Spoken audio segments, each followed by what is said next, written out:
বিসমিল্লাহির রহমানির রহিম। আজ ওয়ার্ডের নেতা নিয়ে কিছু কথা বলবো। কেমন হওয়া উচিত? আমার ব্যক্তিগতভাবে আমি মনে করি একজন ওয়ার্ডের কমিটির নেতার সাথে তার কর্মীদের সম্পর্ক হওয়া উচিত আন্তরিক, পারস্পরিক ও শ্রদ্ধা ও সহানুভূতির। এটা রাজনৈতিক সম্পর্ক নয়, বরং একজন রাখাল তার পালের প্রতি যে মমতা থাকে ঠিক অনেকটা তেমনই। নবীজির যুগে আমরা জানতাম একটি উদাহরণ ছিল। উদাহরণ একবার এক সাহাবী প্রায় নবীর মজলিসে আসতেন, কিন্তু একদিন তাকে দেখা গেল না। রাসূল সাল্লাল্লাহু আলাইহি ওয়াসাল্লাম তাৎক্ষণিকভাবে তার জন্য কৌতূহলী ও চিন্তিত হয়ে পড়লেন। তিনি তার খোঁজ নিলেন, কারণ একজন প্রকৃত নেতা কেবল রাজনৈতিক কারণে নয়, বরং আন্তরিকতা সহানুভূতির কারণে তার মানুষের খোঁজ রাখেন। তিনি বুঝতেন যে কোনো ব্যক্তি অনুপস্থিতির পিছনে ব্যক্তিগত কষ্ট বা কোনো সমস্যা থাকতে পারে। এটা কোনো কৌতূহল ছিল না, এটা ছিল দায়িত্ব এবং গভীর মমতার প্রতিফলন। নেতার ভুল ধারণা: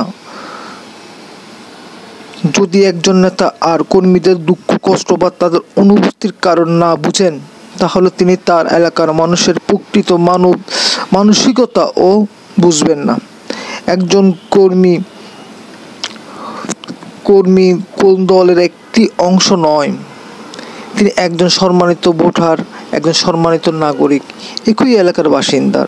একজন নেতা যিনি তার কর্মীদের দুঃখ কষ্ট বোঝেন না, তিনি নির্বাচিত হওয়ার পর জনগণের প্রতিনিধি হিসাবে তাদের কষ্টও বুঝতে পারবেন না। মনে রাখবেন, একজন কর্মী চলে যাওয়া মানে শুধু একজন মানুষ চলে যাওয়া নয়, এর মানে একজন ভোটার, একটি পরিবারের সমস্ত এবং এলাকার একটি কণ্ঠস্বর আপনি হারিয়ে ফেলছেন।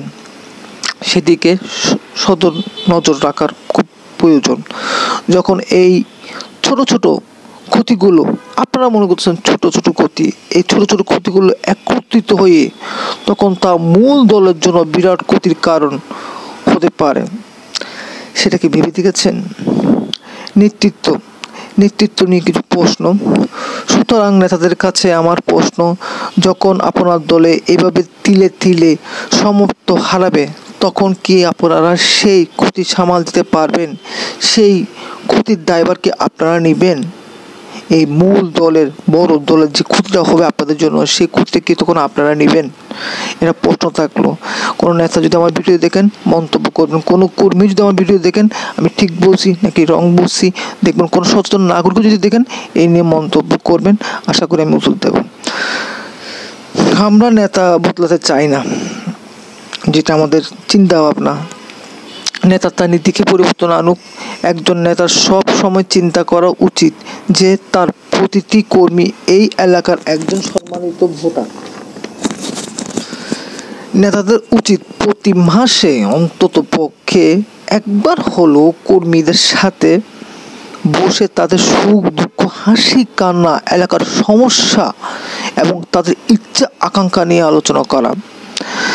একজন নেতা যখন তার দলের মূল ভিত্তি অর্থাৎ কর্মীদের সাথে সংযুক্ত থাকেন, তখন তিনি কেবল রাজনৈতিকভাবে সফল হন না, বরং একটি শক্তিশালী ও প্রাণবদ্ধ সমাজ ও গড়তে পারেন।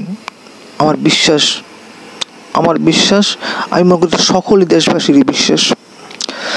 প্রকৃত ক্ষমতার ভিতর থেকে আসে, বাহির থেকে নয়। সেই নেতার কাছ থেকে যিনি তার মানুষের প্রতি বা জনগণের প্রতি দায়িত্ব অথবা জেনারেলি কেয়ার করেন। আল্লাহ হাফেজ। ভালো লাগলে লাইক করুন, শেয়ার করুন, কমেন্ট করুন। আল্লাহ হাফেজ।